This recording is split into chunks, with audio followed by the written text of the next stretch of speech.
อันนี้เรือโบราณได้นี่ตะเกียงโบราณได้นี่ไฟโบราณ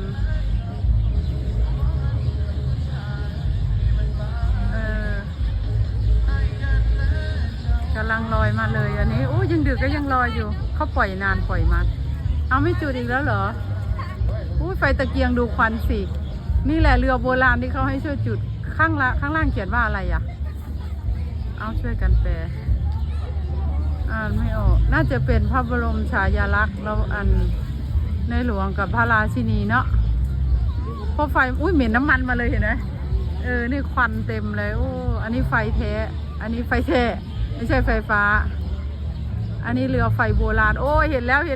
ไฟเรือโบราณโอ้ยงามแท้แต่มันก็สวยคลาสสิกกว่าอันนั้นเนาะอันไฟอันนั้นมันอันนั้นมันดูขลังกว่าไฟฟ้าเขียนว่าทรงพระเจริญข้างล่างมาอ่านไม่ออกสวยๆอ่ะดูใกล้ๆ